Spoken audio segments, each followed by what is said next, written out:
Bonsoir fidèles téléspectateurs et bienvenue à Cameroun Today sur CRTV News. Bonsoir Assou.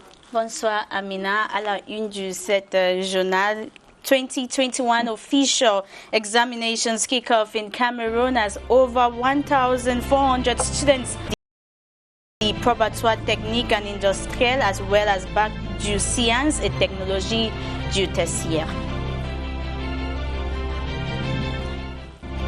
En culture, Blik Bassi annonce sa candidature à la Société des acteurs, compositeurs et éditeurs de musique. L'écrivain et artiste camerounais s'est investi depuis un moment déjà à la commission des programmes de la SACEM. Nous en parlons dans Cameroun Today.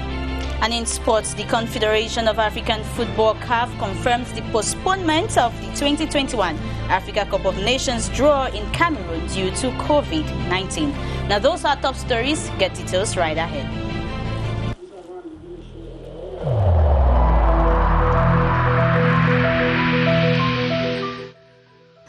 I urge you once again to put on your face masks, to wash your hands regularly, and to consult a physician or any other. Well, thanks for joining us as we take a look at Cameroon today. Amina, you start. Oui, Gladys Assou, la grande actualité d'aujourd'hui, ce sont les examens officiels 2021. Ce lundi 7 juin marque donc le début du baccalauréat de l'enseignement secondaire général. La série A bilingue a ouvert le bal ce matin avec l'épreuve de communication orale. Les futurs bacheliers sont confiants sur leur sort. Voici quelques-uns qui réagissent au micro de Maïmouna Mohamedou Nadia. Je me projette dans l'université après ce baccalauréat. Bon, parce que je compte continuer dans l'être bilingue pour pouvoir valoriser la série bilingue que j'ai choisie depuis 6e. Moi, je m'imagine déjà enlever la tenue et lancer une fois dans une école de formation. Je n'ai pas encore prêté attention sur l'université. Ensemble, je me suis bien préparée parce que déjà j'avais de très bons enseignants et un répétiteur et ça ne me dérange absolument pas. Je suis prête. À la suite de ces réactions, je vous propose à présent d'écouter celle du chef du sous-centre écrit du collège Charles et Thérèse Bakop de Yaoundé. Apollinaire Assoma est au micro de Maïmouna Mohamedou Nadia une fois encore. Cette année, on a particulièrement encore mis l'accent sur la lutte contre le Covid. Donc, les mesures barrières ont été renforcées pour que les candidats puissent se composer dans de très bonnes conditions. Déjà, au niveau des salles de classe, avant d'entrer dans le campus, ils doivent se laver les mains, ils doivent se faire flasher et ensuite aller dans les salles de classe.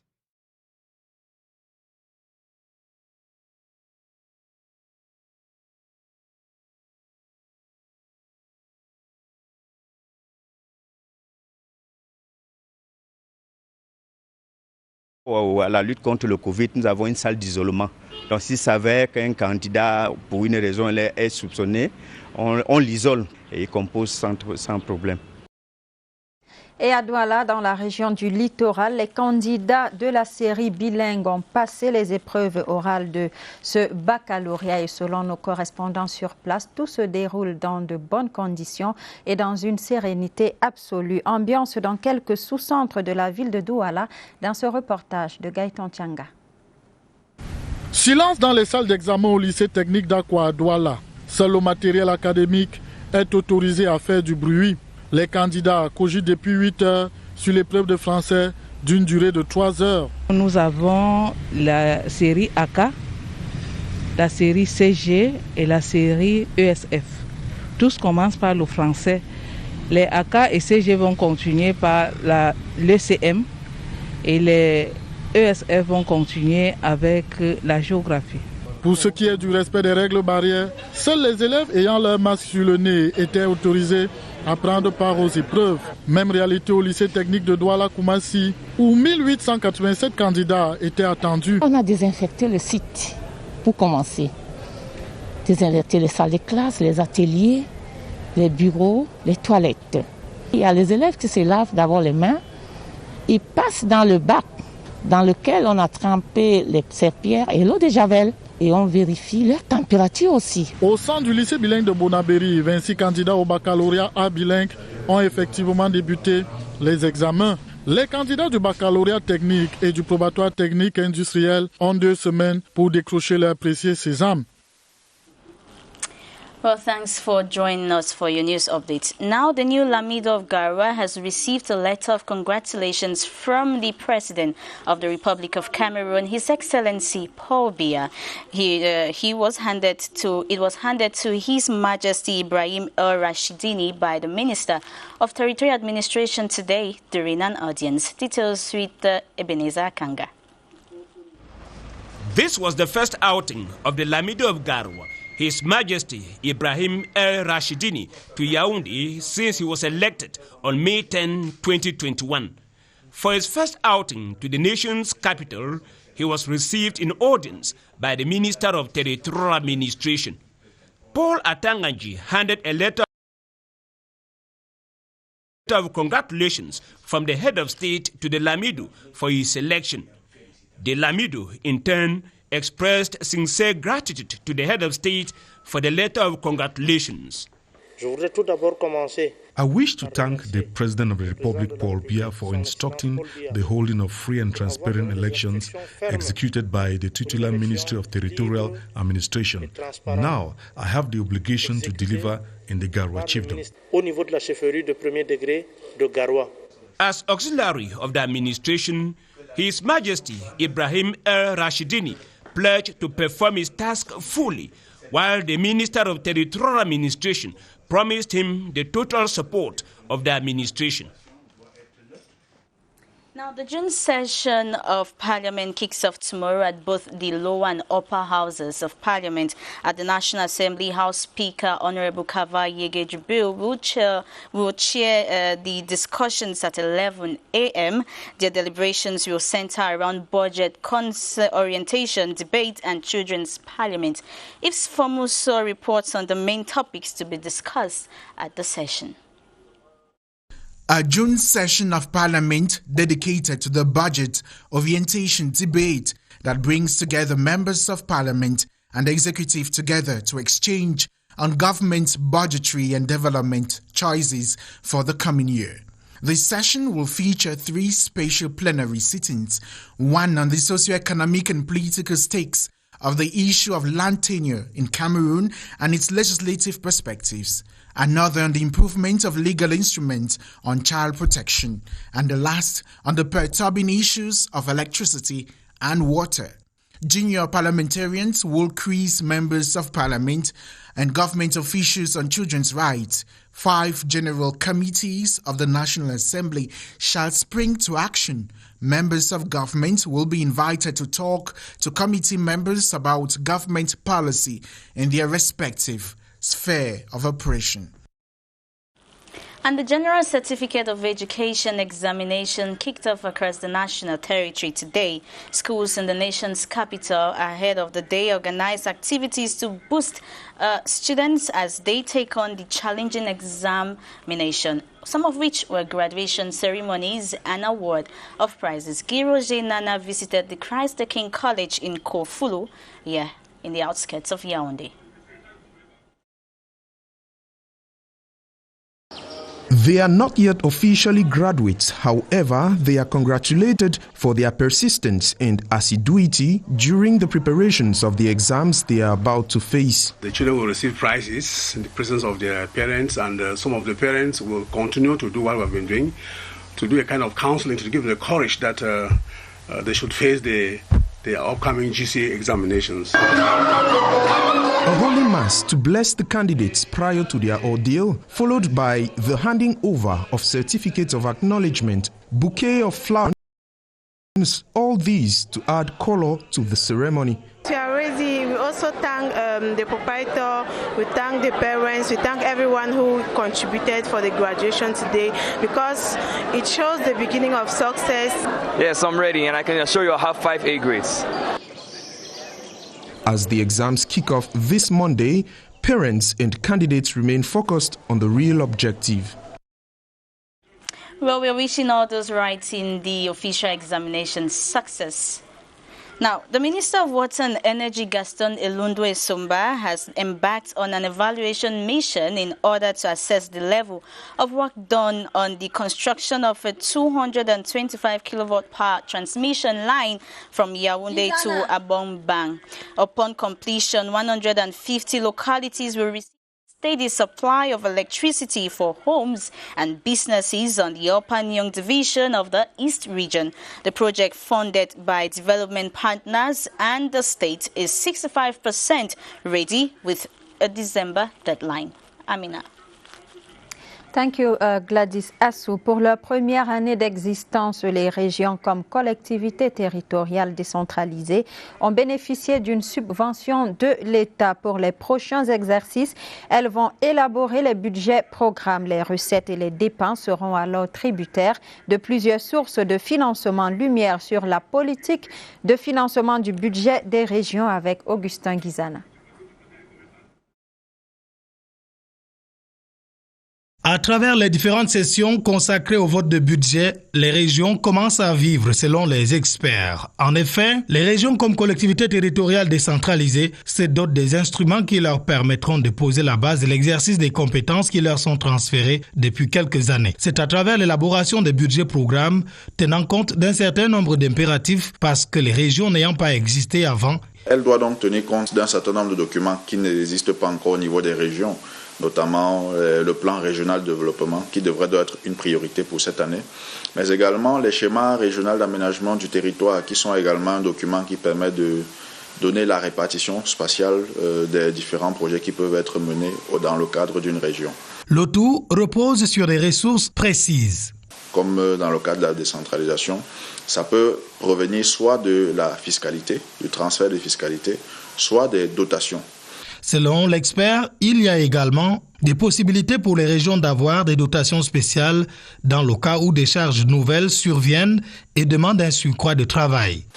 Nous avons également d'autres sources. Elles peuvent recourir à l'emprunt, par exemple pour les projets d'investissement, mais cet emprunt est soumis à un certain nombre de conditions qui ont été fixées par le Code général. Selon des sources au ministère de la décentralisation et développement local, pour la première année de mise en place des régions, l'État a mis à disposition une enveloppe qui leur permettra de démarrer leurs activités. Les choses sérieuses devraient commencer au prochain exercice.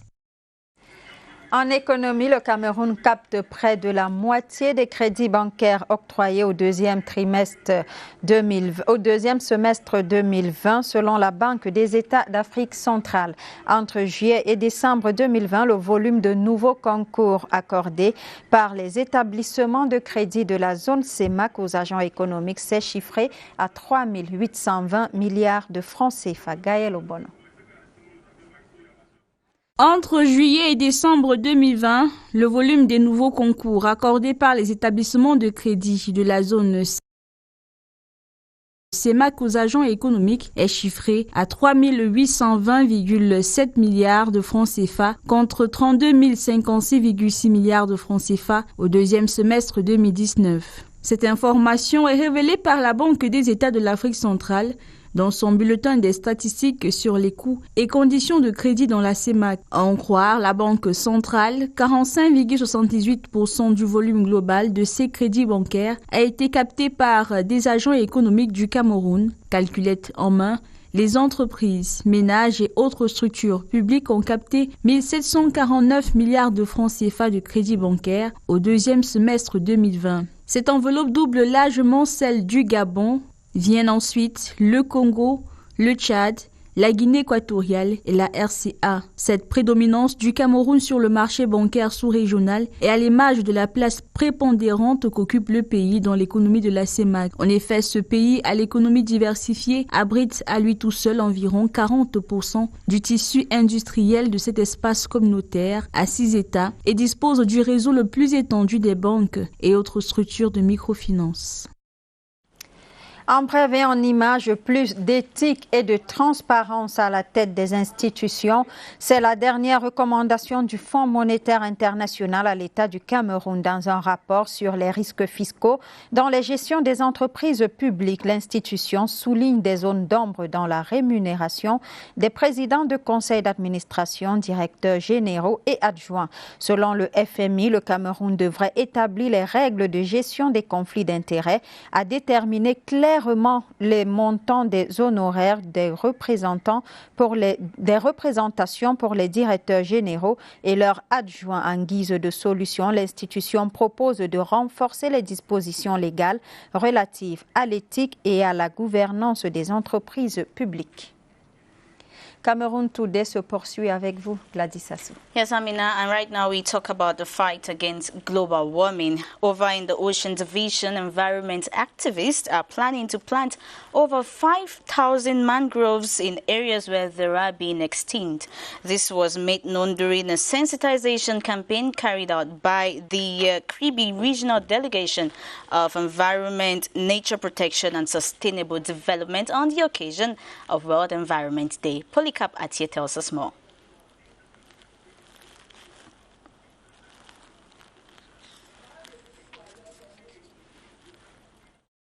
The 4,000 hectares of mangroves starting from Campo Beach through Kribi to Sanaga Maritime in the ocean is fast disappearing.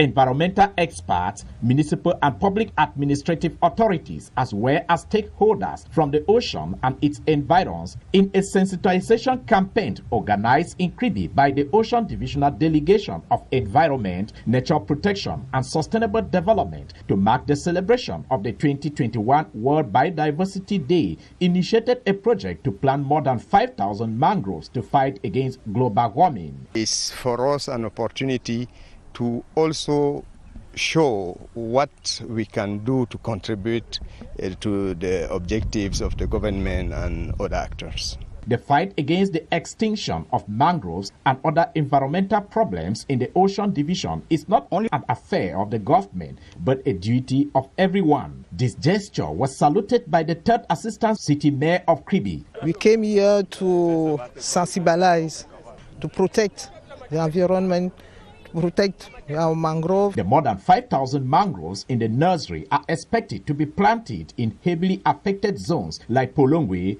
Ebonja, Tarab Beach, and a host of others in the days ahead. Now, Cameroon and her partners in development are working tirelessly to help refugees from Central Africa have a better life. As Mokom Robert Achu reports, some areas of government's assistance include healthcare, education, nutrition, and economic autonomy. The refugees who live in the 5 sites across the East region depend on the United Nations High Commission for Refugees, UNHCR, and a host of other partner organizations for food, shelter, education, healthcare, and other basic social amenities. With the help of the Cameroon government and other donor nations like the USA, Britain, France, Japan, Denmark and Germany, this refugee population have managed to stay alive since they arrived Cameroon in 2013. Today, many refugees have been trained on petty income generating activities like agriculture, animal breeding, tailoring and entrepreneurship, which they use to improve on their living conditions. Kids of school-going ages have been attending schools from nursery right up to entirely sponsored by this humanitarian organization. Life in these camps for the over 58,000 Central African refugees is certainly not a bed of roses, in spite of the efforts being made by the humanitarian bodies. In the refugee camp of Gado Bajeri, the largest in the East region with a population of over 25,000, the problem of insufficient classrooms, shortage of teachers and the unwillingness of some parents to send their kids to school still remains a big problem. There is also limited access to healthcare facilities around this refugee site since the existing hospital staff and equipment cannot handle the large number of both refugee and their host population. To find a long-lasting solution to these problems, the government of Cameroon and that of the Central African Republic, with the coordination of the UNHCR, has for the past years been carrying out a voluntary repatriation program for these refugees. Let's move over to the Southwest region, where some politicians from FACO have provided material and financial support to assist in the rehabilitation of the Senior Divisional Officer's office for FACO, recently destroyed by strong winds. The political figures included members of parliament and the Limbe City Mayor, who gave their support to the SDO for FACO, Emmanuel Odu and Gamba. Yvonne Esame-Ngo tells us more. Violent winds accompanied by heavy rains this past Monday in Limbe caused the destruction of the roof of the SDO's office. Consequently, a delegation of 4 has paid a courtesy visit to the SDO for FACO to demonstrate their moral and material support. We have been here as individuals, but today we decided to come as a group to see what we can also do to support the work. As you see, the work is going on already, and we know that the SDO's office is an office which receives everybody for different purposes. The SDO's office, according to Senator Fondersin, is of great administrative importance, reason why it shouldn't be neglected. The FACO division has grown a lot, and though this will so much like this senior divisional office here, our prayer is that the government should either do something, either to renovate the building completely or to make provision for a brand new senior divisional office for the FACO division. The SDO for FACO, Emmanuel Odu, has expressed his utmost gratitude to the representatives of the people, while hoping their support will go a long way to speed up the ongoing reconstruction works at his institution. En sport, 24e édition de la CAN de handball féminin. La compétition débute demain mardi 8 juin au Palais polyvalent des sports de Yaoundé. La quasi-totalité des acteurs de ce tournoi sont déjà présents au Cameroun. Le match d'ouverture opposera le Cameroun au Kenya. Suivant les dernières nouvelles avec Martin Bani. À quelques heures du coup d'envoi de la 24e édition de la Coupe d'Afrique des Nations de handball, le décor est planté. La quasi-totalité des délégations sont présentes sur le sol camerounais depuis plusieurs jours. La mission avancée de la Confédération africaine de handball, arrivée en début de semaine dernière, est conduite par son président Aremou Mansourou. Hier dimanche, 9 délégations ont rejoint leur hébergement à Yaoundé. L'acte 1 sera donné à partir de ce mardi, dès 16h au Palais des Sports de Yaoundé. Le match d'ouverture opposera le Cameroun au Kenya. Et pour soulever le trophée, la sélection camerounaise devra battre tous ses adversaires, y compris l'Angola, qui détient 13 titres continentaux. À titre de rappel, cette 24e édition de la CAN de handball permettra pour la première fois à 4 nations de se qualifier pour la phase finale du championnat du monde de handball, prévu en décembre prochain en Espagne. Toujours en sport, les finalistes dames et messieurs de la Coupe du Cameroun de volleyball sont connus. C'est à l'issue des demi-finales disputées ce week-end à l'école des travaux publics de Yaoundé que FAP, dans les 2 catégories, a arraché son ticket qualificatif. Esther Imboko nous en dit plus. Concentration, lucidité et respect des consignes. C'est le leitmotiv de Cameroun Sport face à Port Autonome de Douala. Les garçons de William Bang se sont donnés à fond et ont réussi, après une rencontre âpre, à se qualifier pour la finale. Ils ont cru en leur potentiel, ils se sont fait confiance et ils ont saisi le message qui leur a été donné. Et je crois que c'est ça qui a fait la clé du match. Les forces armées et police ont frôlé le pire face à TGV chez les messieurs. 3-7-1 sur des scores serrés, 30-28, 25-14, 20-25 et 26-24. Chez les dames, FAP passe sans trop forcer, 3-7-0, 25-11, 25-18 et 25-20. La différence s'est faite au niveau du respect des consignes et nous avons pris en compte nos forces, entre autres le bloc, le service. Voilà ce qui a été nos forces en ce jour. Nous sommes heureux après cette victoire parce que notre objectif était d'avoir cette demi-finale et aller se concentrer pour la finale. Ce qui a fait la différence entre Fulane et nous, c'est que je pense que nous sommes plus entraînés qu'elle et notre système de jeu est différent de leur système.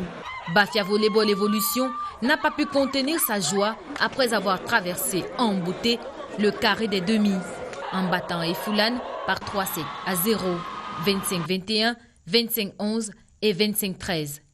Les finales sont prévues le 12 juin prochain à l'École des travaux publics de Yaoundé. Toujours en sport, CAN Cameroun 2021, la cérémonie de tirage au sort initialement prévue pour le 25 juin prochain a été reportée à une date ultérieure.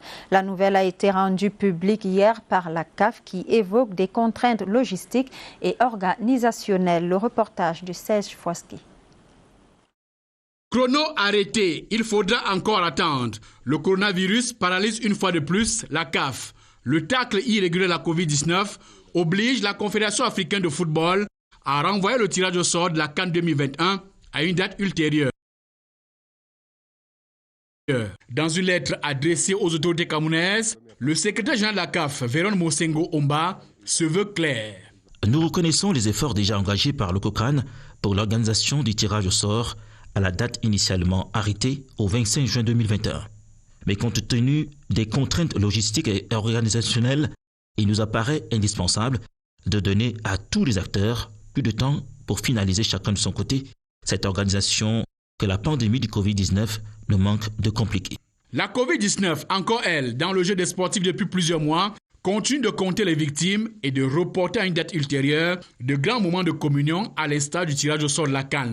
Afin d'en discuter concrètement et pour resserrer les liens de partenariat qui nous unissent autour d'un objectif commun, le président de la CAF m'a demandé de venir rencontrer sur place les autorités compétentes et notre association membre. À cet effet, je conduirai personnellement une délégation à Yaoundé du 14 au 16 juin 2021.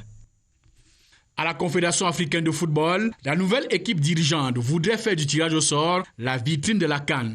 Réussi cette étape, c'est réussi la CAN que le Cameroun a pris soin de préparer. L'équipe du docteur Patrice Motiepe, tout en louant les efforts du Cameroun, voudrait entrer en scène avec classe et le tirage au sort est un joli challenge malgré l'ennemi commun, la Covid-19. On ne paie pas à attendre. We now talk culture to say that the 2019 SACEM Grand Prix winner and author of the song Woni, Blick Bassi, is going in for a member of the board of directors and programs committee of SACEM. The Cameroonian musician made the announcement via a social media post on his different handles, and the election will be taking place on June 15, as he tells us, Annabella Tabi. Over 8 years of active membership at the Society of Authors, Composers and Music Publishers, SACEM, Cameroonian artist Blick Bassi believes it is time to join the governing body of the French Authors' Right Association. The award-winning artist, author of the hit song Woni and 2019 winner of the Grand Prix SACEM, is vying for a spot as member of Directors and Programs Committee to be elected during the General Assembly. Registered members of SACEM will have to vote from May 25th till June 15, 2021. Blick Bassi is counting on the success of his music career to inspire votes from members that will give him a seat at the decision-making table of SACEM.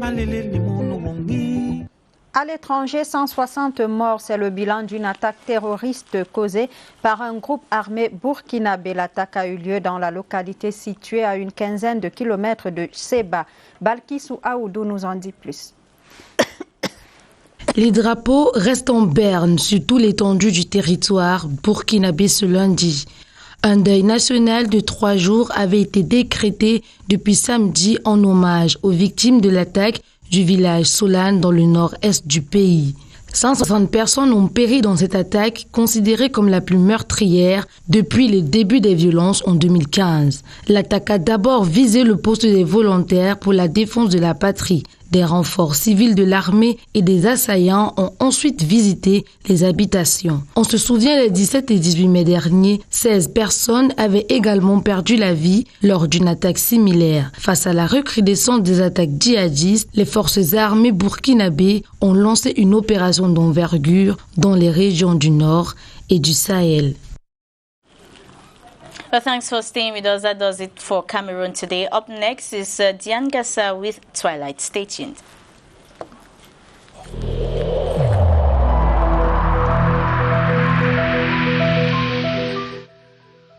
I urge you once again to put on your face masks, to wash your hands regularly, and to consult a physician or any other health personnel if you notice any symptoms. This is the only way to save lives and to curb the spread of the virus.